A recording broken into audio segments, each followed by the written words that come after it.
Hello everyone. तो आज हम लोग स्टार्ट करेंगे प्लांट किंगडम। प्लांट किंगडम का सबसे पहला टॉपिक जो हमारे बुक में है that is our classification. Classification 3 type से हमारे बुक में मेंशन्ड है। First one is artificial, the second is natural and third is phylogenetic या एवोल्यूशनरी क्लासिफिकेशन। आर्टिफिशियल क्लासिफिकेशन में सिर्फ एक्सटर्नल कैरेक्टर्स को कंसर्न किया जाता है, जैसे कि two kingdom classification by Aristotle and Linnaeus. जो एरिस्टोटल का जो क्लासिफिकेशन था उसमें प्लांट्स और एनिमल्स में डिफ्रेंशिएटेड था। Then plants they differentiated into 3 parts, shrubs, herbs and trees. And animals are differentiated into 2 parts with RBC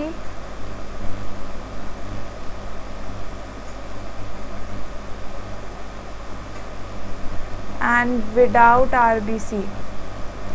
ठीक है, तो इसमें क्या हुआ कि सिर्फ एक्सटर्नल कैरेक्टर्स को ध्यान दिया गया। देखो shrubs जो होंगे वो मॉडरेट साइज़ के होंगे, हर्ब्स होंगे बहुत छोटे होंगे, ट्रीज़ जो होंगे बहुत लंबे होंगे, और ये सिर्फ आउटर स्ट्रक्चर्स को देख करके एक्सटर्नल कैरेक्टर्स को देख करके डिफ्रेंशिएट किया गया था। फिर लीनियस ने भी सिर्फ प्लांट्स और एनिमल्स में ही दोनों को डिफ्रेंशिएट किया गया था।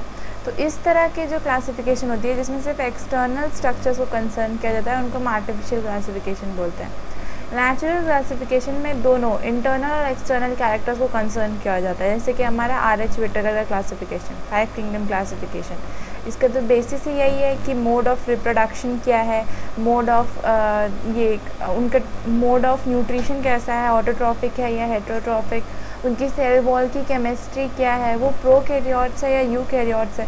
तो इसमें एक्सटर्नल और इंटरनल दोनों कैरेक्टर्स को कंसर्न किया जाता है। बेंथम और हुकर का भी नेचुरल क्लासिफिकेशन के बेसिस पे ही क्लासिफिकेशन है। देन फाइलोजेनिक और या इवोल्यूशनरी क्लासिफिकेशन, इसमें इवोल्यूशनरी रिलेशनशिप्स को मेंशन किया जाता है, मतलब इवोल्यूशन के साथ उनकी रिलेशनशिप कैसी है उस तरह से उस आधार पर ऑर्गेनिजम्स को डिफ्रेंशिएट किया जाता है, क्लासीफाई किया जाता है। और ये एंगलर और प्रांसे और ट्रांसे ने दिया था। Okay, then taxonomy. टैक्सोनॉमी फिर हमारे बुक में 3 टाइप के दिए हैं। पहला न्यूमेरिक टैक्सोनॉमी, इसमें क्या होता है कि नंबर या कोड असाइन करते हैं हम किसी भी एक स्पीशीज़ को। ठीक है, मतलब हम नंबर और या कोड के थ्रू हम किसी स्पीशीज़ को उसका नाम देते हैं या उसको पहचान देते हैं एक नंबर या कोड के थ्रू। साइटोटैक्सोनॉमी में क्या होता है, ऑर्गेनिजम्स होते हैं डिवाइड होते हैं on the basis of chromosome structure, behaviour and number. Chromosome का स्ट्रक्चर क्या है, उसकी बिहेवियर कैसी है और वो कितने नंबर में प्रेजेंट है, उसके बेसिस पे हम अगर ऑर्गेनिजम्स को डिवाइड करें तो वो साइटोटॉक्सोनॉमी कहलाता है। फिर कीमोटैक्सोनॉमी का मतलब हुआ कि क्लासिफिकेशन जो बेसिस ऑफ केमिकल नेचर पे हो, मतलब केमिकल नेचर कैसा है उस बेसिस पर अगर हम क्लासीफाई करें तो कीमोटैक्सोनॉमी। Then क्रिप्टोग्राम्स and फेरोनोग्राम्स। देखो जो प्लांट्स होता है हमारा, वह plants is divided into 2 parts. पहला हमारा क्रिप्टोग्राम्स होता है और दूसरा हमारा फेनेरोग्राम्स होता है। तो ये क्रिप्टोग्राम्स होते हैं, ये जो होते हैं लोअर ऑर्गेनिजम्स में प्रेजेंट होता है, लोअर ऑर्गेनिजम्स में प्रेजेंट होते हैं और इसीलिए जो होते हैं इनके जो सेक्स ऑर्गन्स होते हैं वो विजिबल नहीं होते हैं। ये क्वेश्चन इंपॉर्टेंट है।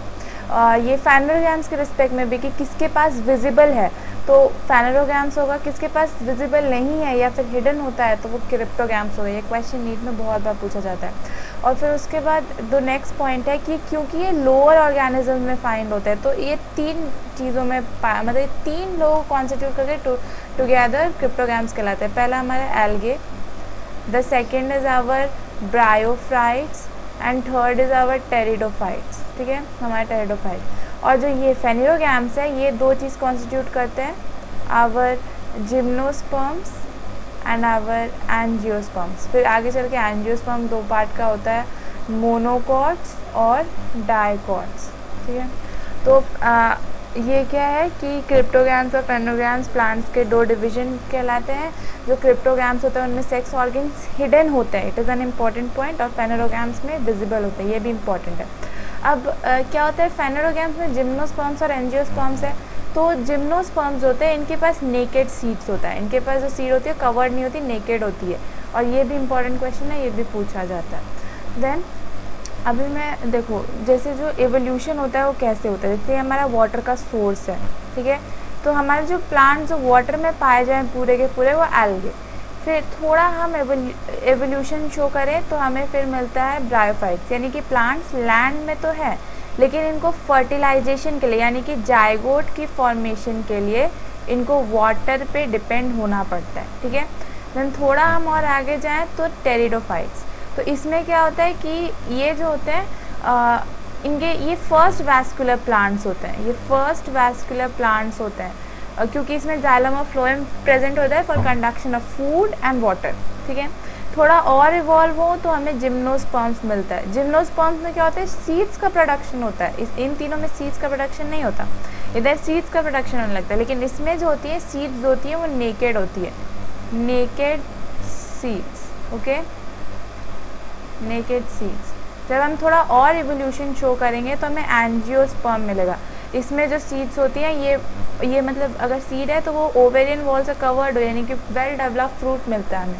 अभी जो एंजियोस्पर्म्स होते हैं ये 2 पार्ट के हो सकते हैं, या तो ये मोनोकॉट हो यानी कि सिर्फ एक ही कॉटिलेडॉन हो जाए, या फिर ये डाइकॉट हो यानी कि ऐसे करके 2 कॉटिलेडॉन्स इनके पास हों, लाइक दिस। ऊपर में प्लेम्यूल होता है, नीचे रेडिकल होता है। ये प्लेम्यूल जो होता है शूट में डेवलप करता है और जो रेडिकल होता है वो रूट में डेवलप करता है, ठीक है। देन एल्गे हमारा सबसे पहला पार्ट है, प्लांट किंगडम का सबसे पहला जो कॉन्स्टिट्यूएंट है वो एल्गे होता है। ये यूनिसेलर हो सकता है, मल्टी सेलर हो सकता है, फिलामेंटस हो सकता है, ब्रांच हो सकता है, फ्री लिविंग भी हो सकता है और एसोसिएटेड भी हो सकता है।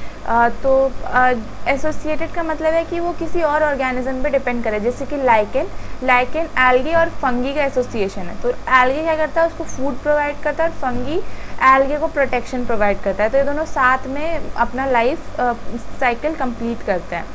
इनकी जो बॉडी होती है वो थैलस लाइक बॉडी होती है। थैलस लाइक का मतलब हुआ कि बॉडी जो होगी स्टेम, रूट और लीव्स में डिफ्रेंशिएट नहीं होगी, ठीक है। Then reproduction, it is the most important part which is frequently asked from algae. Algae का ये जो रिप्रोडक्शन पोर्शन होता है ये बहुत इंपॉर्टेंट होता है, क्योंकि ये जो रिप्रोडक्शन होती है वेजिटेटिवली शो करती हैं। हो सकता है ये एसेक्सुअली शो करे या फिर सेक्सुअल भी शो कर सकती हैं। वेजिटेटिव रिप्रोडक्शन कैसे शो करती है, फ्रैगमेंटेशन के थ्रू, ठीक है। और ये किस में शो होता है, स्पायरोगैरा में। इसका मतलब ये होता है कि जैसे कि आपका फ्रैगमेंटेशन जो होता है, जैसे ये फ्रैगमेंट है, ठीक है ना, स्पायरोगैरा, तो ये बीच से ऐसे करके ब्रेक हो जाएगी, मतलब ये इक्विवेलेंट दिखाती है, एक तरह से एमोएबा की तरह दिखाती है, ठीक है। तो हमें याद रखना है कि फ्रैगमेंटेशन का एग्जाम्पल है spirogyra and it is vegetative reproduction. फिर ये एसेक्सुअली भी रिप्रोड्यूस कर सकती है, कैसे, जूस पोर्स से। अभी जो जूस पोर्स होता है ये मोटाइल इन नेचर होता है, दिस इज इम्पॉर्टेंट। वो पूछ देगा कि आप बताइए एसेक्सुअली कैसे रिप्रोड्यूस करते हैं, तो आपको बताना होगा जूस पोर्स। फिर वो ऐसे भी पूछ सकते हैं कि मोटाइल है कि नॉन मोटाइल है, या फिर उसका नेचर कैसा था, आपको बताना होगा मोटाइल है। एंड फिर सेक्शुअल रिप्रोडक्शन जो होता है इसमें 3 टाइप का होता है, ठीक है।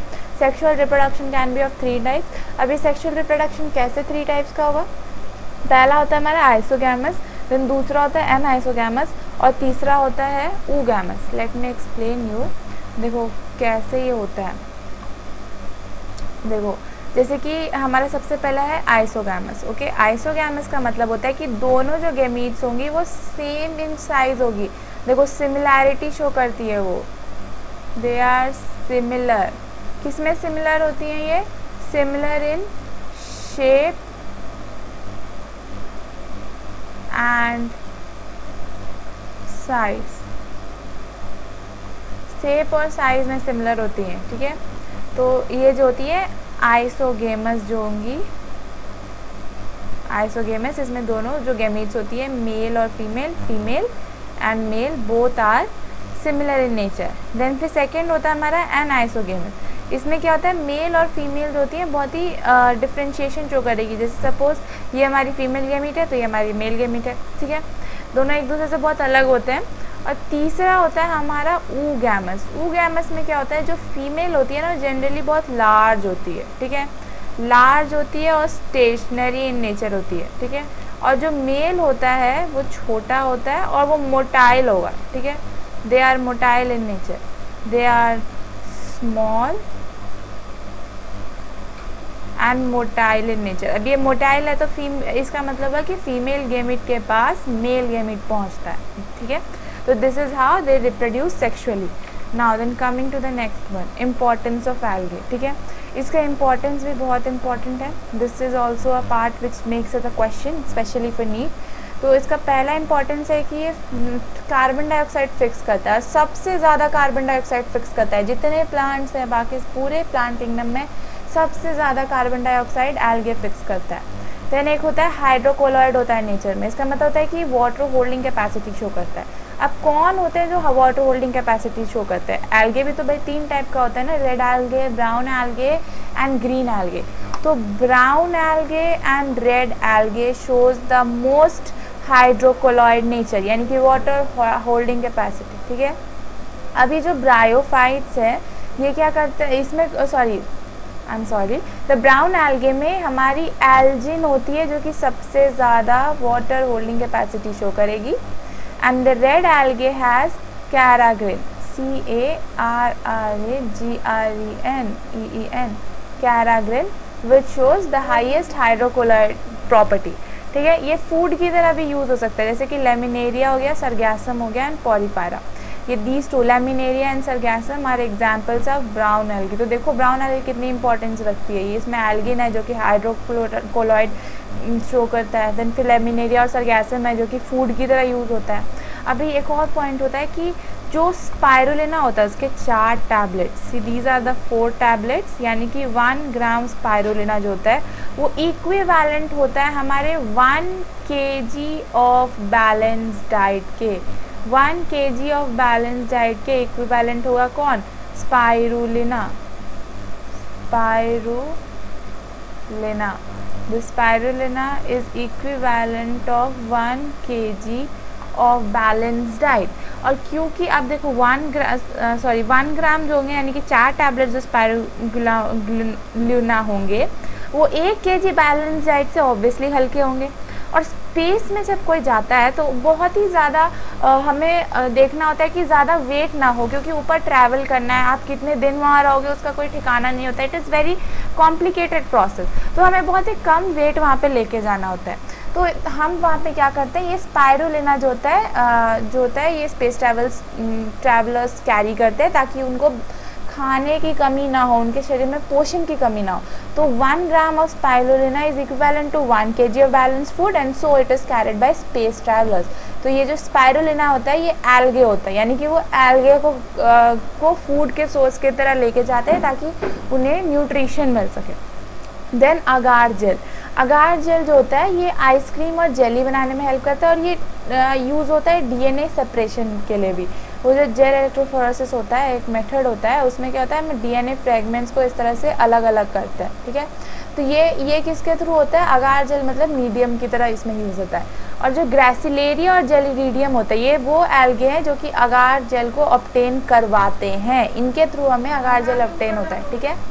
Then important point, these all are the questions of NEET. तो पहला है कॉलोनियल एल्गे, किसका नाम है? वॉल्वॉक्स है जो कॉलोनियल एल्गे का एग्जाम्पल है.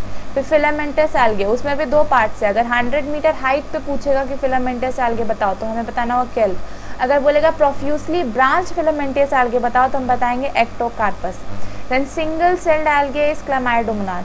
Spirulina is an example of SCP. SCP का मतलब होता है single cell protein. As I have already explain कि 1 gram of spirulina is equivalent to 1 kg of balance diet. ठीक है. Then highest water holding capacity यानी कि हाइड्रोकोलॉइड कैपेसिटी होता है ब्राउन एल्गे और रेड एल्गे शो करता है. उसमें ब्राउन एल्गे में एल्गिन और रेड एल्गे में carrageenan. Then all algae are haploid except fucus and ectocarpus. अब हेप्लॉइड और ये हेप्लॉन्टिक लाइफ साइकिल शो करते हैं. Basically they show haplontic life cycle. लेकिन फ्यूकस और एक्टोकार्पस जो होते हैं ये डिप्लॉन्टिक और हेप्लोडिप्लॉन्टिक होते हैं. ठीक है. ये हम आगे अल्टरेशन ऑफ जनरेशन में एक्सप्लेन करेंगे. देन जो चारा होता है ये एक ऐसा हमारा एल्गे है जो कि मेल एंथ्रीडियम और फीमेल एंथ्रीडियम जो फीमेल उगोनियम होता है दोनों एक ही में पॉजेस करता है. This must be उगोनियम. फीमेल मतलब गेमीट का जो पार्ट होगा फीमेल उगोनियम. तो ऊपर का जो पार्ट होता है अपर पोर्शन इज उगेनियम और इसको हम निक्यूल भी बोलते हैं. It is also known as nucule. Okay. तो फीमेल उगोनियम अपर पार्ट में होता है उसको हम निक्यूल भी बोलते हैं और जो लोअर होता है वो मेल एंथ्रीडियम होता है. ठीक है. Then this is the division of algae, this we will discuss after some time. ये देखो एग्जाम्पल्स ऑफ एल्गे, ये हमें पूरा याद होना चाहिए। ग्रीन एल्गे में कौन कौन है? क्लामाइडोमोनास, चारा, वॉल्वॉक्स, यूलोथ्रिक्स एंड स्पायरोगायरा। ठीक है, तो इसमें इस तरह से रिलेट कर लो कि स्पायरोगायरा फ्रैगमेंटेशन शो करता है, volvox is an example of colonial algae, chara एक इकलौता ऐसा एल्गे है जो कि मेल और फीमेल दोनों पॉजेस करता है, ऊपर female ooganium and lower part it has male antheridium. Chlamydomonas is an example of unicellular algae. तो इस तरह से रिलेट करने से हमें याद रहेगा सब कुछ लिंक्ड में। देन ब्राउन एल्गे का एग्जाम्पल होता है एक्टोकार्पस, लेमिनेरिया, डाइकोटा, सरगैसम एंड फ्यूकस। ये फ्यूकस होता है इकलौता एल्गे होता है जो कि डिप्लॉन्टिक लाइफ साइकिल शो करेगा। सरगैसम और लेमिनेरिया ये फूड की तरह यूज होते हैं। एक्टोकार्पस हेप्लोडिप्लॉन्टिक शो करता है। ठीक है, इस तरह से रिलेट करने से हमें याद रहता है। देन फिर रेड एल्गे में पॉलिस्फायरा, पोरीफायरा, जेलिडियम, ग्रासिला और जेलिडियम हमें ऑब्टेन करवाता है अगार जेल। ठीक है, now this is alteration of generation.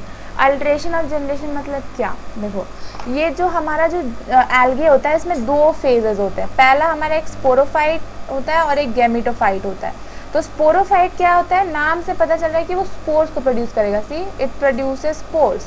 और जो गैमेटोफाइट है वो क्या कर रहा है? वो क्या करता है? वो हमें प्रोड्यूस करके देता है गैमीट्स। तो gametophyte produces gamete and sporophytes produces spores. ठीक है, तो अभी होता क्या है कि ये देखो गैमीटोफाइट जो होता है ये एक मेल गैमीट और एक फीमेल गैमीट को प्रोड्यूस करेगा। देन ये दोनों फ्यूज़ करके जाइगोट बनाएंगे, यानी कि हेप्लॉइड मिलकर के डिप्लॉइड स्ट्रक्चर बनाएंगे जिसको हम जाइगोट बोलते हैं। ठीक है, देन फिर यहाँ से हमारा माइटोसिस होगा इस जाइगोट का और हमें क्या मिलेगा? स्पोरोफाइट। मतलब जाइगोट माइटोसिस करके स्पोरोफाइट में टर्न होता है। अभी ये जो 2n स्ट्रक्चर है ये जो होते हैं स्पोर्स देते हैं। कैसे देंगे? मियोसिस के थ्रू। तो ये मियोसिस अंडरगो करता है और 4 स्पोर्स देते हैं। और ये जो 4 हेप्लॉइड स्पोर्स होते हैं ना ये वापस मिल करके जर्मिनेट करते हैं इनटू अ गैमेटोफाइट। तो what happens is gametophytes give a female and a male gamete which fuses together to form a zygote which undergoes mitosis to give sporophyte. This sporophyte का जो 2n नंबर ऑफ जो ये structure होता है ये meiosis को undergo करता है और 4 हेप्लॉइड स्पोर्स को गिव राइज करता है। और these 4 haploid spores under germinates together to form gametophyte. और ये और इस तरह से ये जो मतलब पूरा अल्टरेशन ऑफ जनरेशन है प्रोसेस यही है। अभी देखो ये जो टिप है मतलब the point from where this gamete are form, मतलब वो टाइम जिस टाइम ये जाइगोट फॉर्मेशन नहीं हुआ है यानी इनके फ्यूजन के जस्ट पहले से लेकर के मियोसिस के जस्ट पहले तक। See this line, this blue colour line, ये क्या है? जो फ्यूजन हो रहा है ये मेल और फीमेल गैमीट का उससे जस्ट पहले यानी कि जाइगोट के फॉर्मेशन से जस्ट पहले से लेकर के मियोसिस के जस्ट पहले तक पूरा जो लाइफ साइकिल होता है उसको हम डिप्लॉन्टिक फेज बोलते हैं। डिप्लॉन्टिक क्यों बोलते हैं? क्योंकि ये स्पोरोफाइट के फॉर्मेशन में लगा हुआ है ना, इतना फेज हमारा स्पोरोफाइट का फॉर्मेशन करवाता है। And then the tip from where the meiosis occurs to the formation of gametes is termed as ये गैमेटोफाइट, यानी कि जाइगोट के फॉर्मेशन से लेके स्पोर्स की मियोसिस होने तक, यानी कि हुआ नहीं है अभी होने वाला है, तब तक diplontic. And from the meiosis of zygote to the formation of gametes यानी कि फ्यूजन के जस्ट पहले तक हमारा हेप्लॉन्टिक लाइफ साइकिल। हेप्लॉन्टिक क्यों? क्योंकि ये गैमेटोफाइट का फॉर्मेशन करवाता है। तो अभी क्योंकि एल्गे में हेप्लॉन्टिक लाइफ साइकिल ज़्यादा है देन डिप्लॉन्टिक, तो हमारा जो एल्गे होता है वो हेप्लॉन्टिक लाइफ साइकिल शो करता है। क्यों? क्योंकि इसमें हेप्लॉन्टिक का मात्रा डिप्लॉन्टिक से ज़्यादा है। सम ऑर्गेनिजम्स आर देयर जिनका की स्पोरोफिटिक स्टेज ज़्यादा होता है उसको हम डिप्लॉन्टिक बोलते हैं, और कुछ में होता है जो दोनों ऑलमोस्ट सेम होता है उसको हम हेप्लोडिप्लॉन्टिक बोलते हैं। वैसे तो सारे के सारे एल्गे हेप्लॉन्टिक होते हैं यानी कि gametophyte is the major stage, लेकिन जो हमारा फ्यूकस है, आवर फ्यूकस जो है वो हमारा डिप्लॉन्टिक है, और जो हमारा एक्टोकार्पस है, आवर एक्टोकार्पस इज हेप्लोडिप्लॉन्टिक। हेप्लोडिप्लॉन्टिक मतलब दोनों ही इक्वल है, ऑलमोस्ट इक्वल है, स्पोरोफिटिक और गैमेटोफिटिक स्टेज। ठीक है ना, वो टेबल रह गया था, देन दिस टेबल देखो, क्लोरोफाइसी यानी कि ग्रीन एल्गे, फेओफाइसी यानी कि ब्राउन एल्गे, और रीडोफाइसी यानी कि रेड एल्गे। तो हमारा जो एल्गे होता है वो 3 टाइप का होता है, green, brown and red. Green को हम क्लोरोफाइसी बोलते हैं, ब्राउन को हम फियोफाइसी बोलते हैं, और रेड को हम रोडोफाइसी बोलते हैं। ठीक है, अभी देखो सब में क्लोरोफिल ए सब में है, chlorophyll A is in green algae, in brown algae and in red algae also.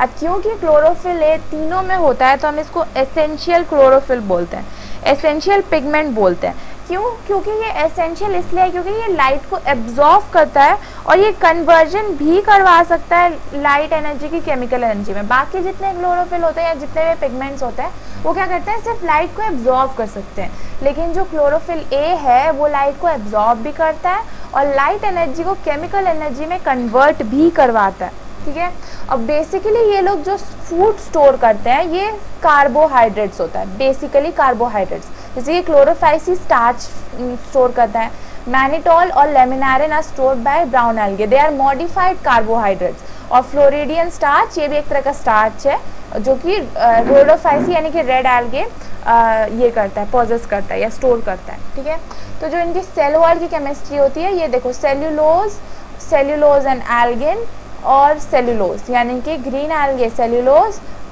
ये फियोफाइसी होते हैं सेल्यूलोज और एल्गिन, और रोडोफाइसी होते हैं सेल्यूलोज से बनी होती है इनकी सेल वॉल। देन फ्लैजिला, अभी देखो होती है रोडोफाइसी जो होती है ये मूव नहीं करता। मूव नहीं करता क्या मतलब है कि फ्लैजिला नहीं है, फ्लैजिला नहीं रहेगा तो मूव कैसे करेगा। फिर ये जो ग्रीन एल्गे होते हैं इसमें 2 से 8 फ्लैजिला होते हैं, इक्वल होती है और एपिकल होती है। एपिकल का क्या मतलब है कि एपिक्स में प्रेजेंट होगी, ऊपर की तरफ या नीचे की तरफ, एक मतलब किसी कोने में प्रेजेंट होगी। ठीक है, और फियोफाइसी में क्या होता है कि 2 फ्लैजिला होते हैं, अनइक्वल होते हैं और लैटरल होते हैं। So once again, Rhodophysi have no flagella and hence they are non-movable. Chlorophysi यानी कि green algae has 2 to 8 flagella. They are equal in number and they are equal and apical. और ये क्या बोलते हैं, Phaeophysi जो होते हैं उनके पास 2 flagella होती है, उनकी पोजीशन जो होती है अनइक्वल होती है और ये लैटरल पोजीशन होती है। ठीक है, हैबिटेट ग्रीन एल्गे जो होता है, ग्रीन एल्गे जो होता है सब जगह पाया जाता है, मतलब चाहे वो फ्रेश वाटर हो, सॉल्ट वाटर हो या ब्रैकिश वाटर हो। अब इस ब्रैकिश वाटर का क्या मतलब है, ब्रैकिश वाटर का मतलब है जहाँ पे सॉल्टी प्लस फ्रेश दोनों वाटर प्रेजेंट हो। अब ये ऐसा कहाँ होगा, देखो ये जैसे हमारा सी है, ठीक है, एंड सी जो होता है यहाँ पर और इधर से हमारा नदी आ रही है, तो ये जो इनका मीटिंग पॉइंट है, यानी कि the meeting point of sea and river is termed as brackish water. तो यहाँ का जो पानी होता है वो सेलाइन भी होता है और फ्रेश वाटर भी होता है। तो ब्रैकिश का क्या मतलब हुआ, meeting point of sea and fresh water. ठीक है, फेओफाइसी जो होता है ब्रैकिश वाटर में भी पाया जाता है, सॉल्ट वाटर में भी, फ्रेश वाटर में पाया जाता है, लेकिन बहुत ही रेयरली, बहुत रेयर होता है ब्राउन एल्गे फ्रेश वाटर में। देन रोडोफाइसी फ्रेश वाटर में बहुत कम, ब्रैकिश वाटर में और सॉल्ट वाटर में मोस्टली, यानी मेराइन होता है मोस्टली के मोस्टली। ठीक है, so by this we have come to an end. The other parts of the chapter will be covered in the next portion. Thanks for watching. Please like, share, subscribe and comment. Thank you.